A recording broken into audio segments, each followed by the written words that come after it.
राधे राधे मित्रों, आप सभी का स्वागत है भक्ति ज्ञान में। और आज हम जिसके बारे में बात कर रहे हैं वो है शिव और पार्वती की कथा, यानी कि शिव और पार्वती की प्रेम कथा। तो आज हम आपको ये बताएंगे कि ये प्रेम कथा कैसे पूर्ण हुई है। तो सबसे पहले बहुत ही कष्टों के बाद भी, बहुत कष्ट सहने के बाद भी माँ पार्वती ने और शिव बाबा ने इस अपनी प्रेम कहानी को पूर्ण किया है।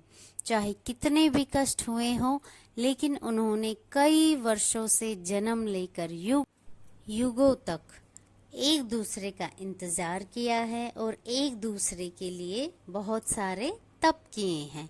और माता पार्वती ने तो इसके लिए बहुत ही, यानी कि 108 जन्मों तक कठोर तपस्या की है और उसके बाद जाकर उन्हें शिव जी जैसा जीवन साथी मिला है। और इन दोनों के जैसा जीवन साथी आज तक कोई नहीं हुआ है। तो आज हम इसकी आपको कथा सुनाने जा रहे हैं। तो चलिए शुरू करते हैं। तीनों लोकों के स्वामी होकर भी शिव जी के पास ना कोई स्वयं की धरा है, ना कोई आकाश है और ना ही कोई उनका अपना कुछ है। बस प्रकृति की गोद में एक कैलाश पर्वत है जो उनका निवास स्थान है। और दूसरी ओर पार्वती जी जो हर जन्म में राजकुमारी हैं या किसी बड़े घर की कन्या हुई हैं, लेकिन फिर भी उन्होंने अपने जीवन में शिव से अधिक किसी को भी नहीं चाहा है। न संपत्ति को, न धन को, न कुल को, न वंश को, किसी चीज को नहीं चाहा है। शिव जी सकल सृष्टि के स्वामी, परंतु अज्ञानियों की दृष्टि में वो एक अघोरी से ज्यादा कुछ भी नहीं है।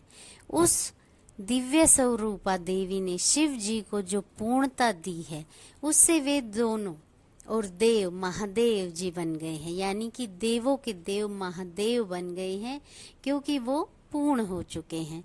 तो पुराणों में जो वर्णित है वो कहा गया है कि पार्वती जी ने शिव जी की अर्धांगिनी बनने के लिए 108 बार जन्म लिया। अंतिम 108वीं बार में वे पार्वती जी बनी। पार्वती जी के स्वरूप से पहले उनका जन्म दक्ष प्रजापति की कन्या के रूप में हुआ था। तब उस जन्म में भी उन्होंने प्रेम से वशीभूत होकर शिव संग प्रेम विवाह किया, परंतु उनके पिता प्रजापति की इच्छा यह नहीं थी। उनकी इच्छा थी कि सती विष्णु जी को वरण करे, यानी कि विष्णु जी से विवाह करे, ताकि वे सब प्रकार के वैभव से युक्त रहे और प्रसन्न रहे। पर सती जी तैयार ना हुई, बल्कि उन्होंने घोषणा कर दी कि मेरा वास्तविक सुख तो महादेव में निहित है। सती रूप में शिव जी की भक्ति और दृढ़ता से उन्हें पति के रूप में पाया। इस बात से दक्ष प्रजापति शिव जी के विरोधी बन गए और उनसे चिढ़ने लगे और अपना सबसे बड़ा शत्रु अपने ही जमाता अर्थात शिव जी को मान लिया। शिव जी को तुच्छ दर्शाने के लिए दक्ष ने एक महायज्ञ का आयोजन किया, जिसमें सभी देवी देवताओं, यक्ष, किन्नर, साधु, संत, सभी ऋषि मुनियों को उसने बुलाया, बस स्वयं की पुत्री और जमाता को छोड़कर।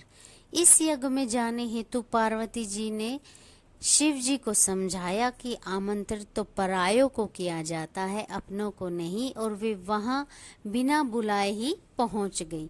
और शिव जी ने उन्हें काफी समझाया, उन्हें मना किया, लेकिन उन्होंने शिव जी की बात नहीं मानी और वो वहां चली गई। तो उन्हें बहुत अपमानित होना पड़ा। उन्हें शिव जी की बात ना मानकर गलती हो जाने का एहसास हुआ। जब उन्होंने शिव जी के प्रति अपमानजनक शब्द सुने, अपने पति की बेइज्जती सुनी, तो वे इस यज्ञ के अग्निकुंड में कूद गई। शिव जी को जब पता चला तो उनके गणों ने ये यज्ञ भंग कर दिया। सती ने पुनर्जन्म में पुनः शिव जी से मिलने का वचन देकर प्राण त्याग दिए। शिव जी माता सती का मृत शरीर लेकर विपक्षित से घूमते रहे, मतलब बहुत दुखी होकर और क्रोध में घूमते रहे। तो विष्णु जी ने सुदर्शन चक्र से 51 भागों में सती जी का तन काट दिया, जो अभी आज भी 51 शक्ति पीठ के रूप में स्थापित है, क्योंकि वो शिव जी को शांत करना चाहते थे। वर्षों वर्ष शिव जी का वियोग कम नहीं हुआ, बल्कि बढ़ता ही गया। वे संसार से विरक्त हो गए। इधर सती ने वादा निभाते हुए पर्वतराज हिमवान और रानी मैना के घर पुत्री के रूप में पुनर्जन्म लिया। पर्वतराज की पुत्री होने के कारण उन्हें पार्वती का नाम मिला। नारद जी ने किशोरी पार्वती जी को जीवन साथी के रूप में शिव जी को पाने के लिए तपस्या का मार्ग बता दिया। तब पार्वती जी ने अपनी सखी को हृदय की बात बताई, तो उनकी सखी उन्हें एक घोर जंगल में ले गई, जहां पार्वती जी ने अन्न और जल को त्याग दिया और उन्होंने कठोर साधना की, यानी कि तप किया। तब शिव जी ने सप्त ऋषियों को पार्वती जी को समझाने के लिए वहां भेजा और स्वयं भी वटु वेश में समझाने के लिए वहां पहुंचे। परंतु शिव जी ने भी पार्वती जी के दृढ़ संकल्प के आगे हार स्वीकार कर ली, यानी कि वो ऋषि भी हार गए और स्वयं शिव जी भी हार गए। और पार्वती जी संग परिणय सूत्र में बंधने का वचन दे बैठे, यानी कि शादी का वचन दे बैठे। इस वचन को शिव जी ने फाल्गुन मास कृष्ण पक्ष की चतुर्दशी अर्थात शिवरात्रि पर पूर्ण किया। शिव और शिवा का महामिलन शिवरात्रि को हुआ, इसलिए यह दिन महाशिवरात्रि बन गया। इतनी कठिनाइयों को सहन करते हुए महलों की राजकुमारी पार्वती जी पर्वतवासिनी बन गई और पार्वती जी ने एक बार अपने लिए घर की इच्छा जाहिर की। तब शिव जी ने उनके लिए सोने की लंका बना दी। तब वास्तुप्रिय रावण, जो दक्षिणा में शिव जी को पाने की इच्छा से पूजन करने आया था, तो पार्वती जी ने सोने की लंका उन्हें दे दी, यानी कि सोने की लंका रावण को भेंट कर दी, लेकिन शिव जी को उनके साथ जाने नहीं दिया। पार्वती जी ने शिवजी जी के अलावा, यानी कि शिवजी जी के अतिरिक्त कोई धन, कोई वैभव, बल्कि किसी चीज की चाह नहीं की, बल्कि जीवन की हर परिस्थिति में शिव जी का साथ, सूर्य की किरणों और पुष्प में सुगंध तो शरीर संग प्राण बनकर निभाया है, यानी कि शिव जी को ही सिर्फ माँ पार्वती ने चाहा है, उस किसी भी और चीज को उन्होंने नहीं चाहा। वहीं शिव जी ने भी तो हर जन्म में पार्वती जी की प्रतीक्षा की और शिव जी जो गले में मुंडमाला पहनते हैं वो पार्वती के हर एक जन्म का ही तो प्रतीक है, जिसे वे हृदय से लगाए रखते हैं।